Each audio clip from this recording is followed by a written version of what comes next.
अस्सलाम वालेकुम। सरकारी मुलाजमीन की तनख्वाहों और रिटायर्ड मुलाजमीन की पेंशन से मुताल्लिक अहम निकात एक बार फिर ज़ेर बहस हैं।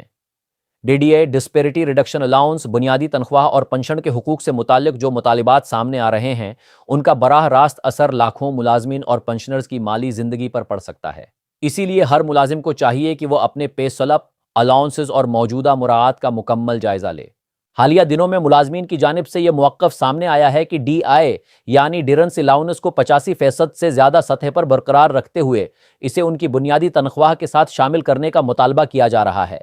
इस मुतालबे का मकसद ये है कि महंगाई के असरात को कम किया जा सके और मुलाजमीन की हकीकी आमदन में बेहतरी लाई जा सके।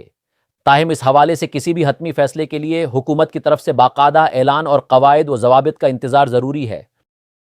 मुलाजमीन का कहना है कि अगर DA को बुनियादी तनख्वाह का हिस्सा बनाया जाता है तो उससे मुस्तकबल की तनख्वाहों, रिटायरमेंट फ़वाइद और दीगर हिसाबात पर भी असर पड़ सकता है। इसी वजह से मुलाजमीन तंजीमें इस मामले को अहम करार दे रही हैं और मुतालबा कर रही हैं कि मौजूदा माली हालात को देखते हुए ऐसा फ़ैसला किया जाए जिससे सरकारी मुलाजमीन को हकीकी रिलीफ मिल सके। अगर आप भी सरकारी मुलाजिम हैं तो अपनी तनख्वाह की स्लिप ज़रूर चेक करें। ख़ास तौर पर यह देखें कि 2021 में आपकी बुनियादी तनख्वाह, अलाउंसेस और मजमूई आमदन कितनी थी और आज की तारीख में उसमें क्या तब्दीली आई है। कई मुलाजमीन की तरफ से ये बात सामने रखी जा रही है कि मुख्तलिफ अदवार में महंगाई के मुकाबले में तनख्वाहों के फ़र्क को कम करने की ज़रूरत है। इसी सिलसिले में 45% डिस्पेरिटी रिडक्शन अलाउंस यानी तनख्वाहों में मौजूद फ़र्क को कम करने वाले अलाउंस का मामला भी ज़ेर बहस है। मुलाजमीन का मुतालबा है कि इस अलाउंस को नज़रअंदाज न किया जाए क्योंकि मुख्तलिफ महकमों और मुलाजमीन के दरमियान माली फ़र्क को कम करने के लिए ये अहम समझा जाता है। ताहिम इस हवाले से भी हतमी मंजूरी या नफाज का फ़ैसला मुतल्लका हुक्काम के ऐलान के बाद ही वाज़ेह होगा। मुलाजमीन की तरफ से एक और अहम मसला तालीम के शाबे से मुताल्लिक उठाया गया है। उनका कहना है कि बुनियादी तालीम के निज़ाम में कमज़ोरियाँ पैदा होने से सबसे ज़्यादा नुकसान आम ख़ानदानों के बच्चों को होता है। गरीब मजदूर तबके और मुतवस्सित घरानों के बच्चे सरकारी तालीमी निज़ाम पर ज़्यादा इन्हिसार करते हैं, इसलिए तालीम के मयार में कमी का असर उनके मुस्तकबल पर पड़ता है। मुलाजमीन के मुताबिक तालीम किसी भी मुल्क की बुनियाद होती है और अगर बुनियादी तालीम मजबूत ना हो तो आने वाली नस्लों के लिए मुश्किलात पैदा हो सकती हैं। उनका मौक़िफ़ है कि बच्चों को बेहतर तालीमी सहूलियात फराहम करना ज़रूरी है ताकि वो मुस्तकबल में मुल्क की तरक्की में किरदार अदा कर सकें। इस मामले पर हुकूमतों को तवील मद्दती मनसूबा बंदी के साथ इक़दामात करने की ज़रूरत है।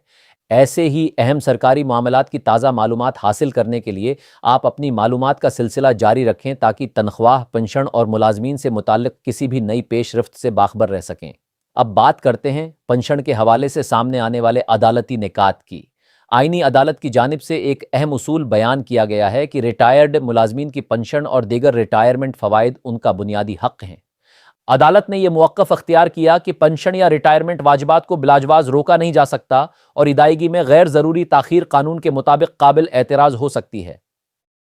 अदालतों की तरफ से माजी में भी ये वाज़ेह किया जाता रहा है कि रिटायर्ड मुलाजमीन ने अपनी सरूस के दौरान जो हक़ हासिल किया है उसे क़वायद व कानून के मुताबिक तहफ़्फ़ुज़ मिलना चाहिए। अगर किसी मामले में ताख़ीर या रुकावट पैदा होती है तो मुतल्लिका इदारों को कानूनी तकाज़े पूरे करते हुए कार्रवाई करना होती है।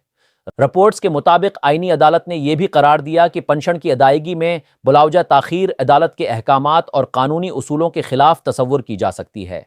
इस फैसले का मकसद रिटायर्ड मुलाजमीन के हुकूक का तहफ़्फ़ुज़ करना है ताकि वो अपनी ज़िंदगी के इस मरहले में माली मुश्किलात का शिकार न हों। ये बात भी जहन में रखना ज़रूरी है कि हर अदालती फ़ैसला मखसूस हक़ाइक़ और मुतल्लक़ा क़वानीन की बुनियाद पर होता है, इसलिए किसी भी नई सूरत हाल में सरकारी नोटिफिकेशन और मुकम्मल कानूनी तफसीलात का इंतज़ार करना चाहिए। अब पेंशन के एक और अहम मामले की तरफ आते हैं जिसमें सुप्रीम कोर्ट ने रिटायर्ड मुलाजमीन के वर्सा से मुताल्लिक़ उसूल वाज़ेह किया है। अदालती फ़ैसले में ये बात सामने आई कि फ़ौत शुदा मुलाजिम की पेंशन और सरूस मुराआत का हक़ मुतालिका इदारे के सरूस रोल्स और नाफिज क़वानीन के मुताबिक तय होता है। अदालत ने वाज़ेह किया कि सिर्फ कानूनी वारिस होने की बुनियाद पर हर शख्स पेंशन का हक़दार नहीं बन जाता। अगर सरूस क़वानीन में किसी मखसूस फ़र्द जैसे बीवा या मुक़र्रा नामज़द शख्स के लिए हक़ मौजूद हो तो अदायगी इन्हीं क़वायद के मुताबिक की जाएगी। उसका मतलब ये है कि पेंशन विरासती जायदाद की तरह नहीं बल्कि मुलाजमत के क़वानीन के तहत दी जाने वाली सहूलत है। सुप्रीम कोर्ट ने एक मुकदमे में पेशावर हाई कोर्ट के फैसले को बरकरार रखते हुए ऐसे दावे को मुस्तरद किया जिसमें फ़ौत शुदा मुलाजिम के बहन भाइयों की जानिब से पेंशन के हक़ का मुतालबा किया गया था। عدالت نے اپنے فیصلے میں سروس رولز کی اہمیت کو واضح کیا اور کہا کہ پنشن کے معاملات متعلقہ ادارے کے قوانین کے مطابق دیکھے جائیں گے۔ تمام سرکاری ملازمین اور پنشنرز کے لیے ضروری ہے کہ وہ اپنے حقوق، سروس رولز اور سرکاری اعلانات سے باخبر رہیں۔ صرف افواہوں کی بنیاد پر فیصلہ کرنے کے بجائے ہمیشہ سرکاری نوٹیفیکیشن اور قانونی فیصلوں کی تصدیق کرنی چاہیے۔ اگر آپ تنخواہ، ڈی اے، الاؤنسز، پنشن اور ریٹائرمنٹ فوائد سے متعلق ایسی ہی اہم معلومات بروقت حاصل کرنا چاہتے ہیں تو معلوماتی اپ ڈیٹس کے ساتھ جڑے رہیں تاکہ کوئی اہم اعلان آپ سے رہ نہ جائے۔ خلاصہ یہ ہے کہ ڈی اے کو بنیادی تنخواہ میں شامل کرنے، 45% ڈسپیرٹی ریڈکشن الاؤنس، تنخواہوں کے فرق اور ملازمین کے مالی مسائل پر بات چیت جاری ہے، لیکن حتمی فیصلے سرکاری اعلان کے بعد ہی واضح ہوں گے۔ دوسری جانب عدالتوں نے پنشن کو ریٹائرڈ ملازمین کا اہم حق قرار دیتے ہوئے بلاوجہ تاخیر کے خلاف اصول واضح کیے ہیں۔ ساتھ ہی یہ بھی بتایا گیا ہے کہ پنشن کا حق متعلقہ سروس قوانین کے مطابق طے ہوگا۔ تمام ملازمین اور پنشنرز اپنے کاغذات، پے سلپس اور سروس ریکارڈ محفوظ رکھیں اور کسی بھی نئے فیصلے کے لیے مستند معلومات پر اعتماد کریں۔ آپ کی توجہ اور اعتماد کا بہت شکریہ۔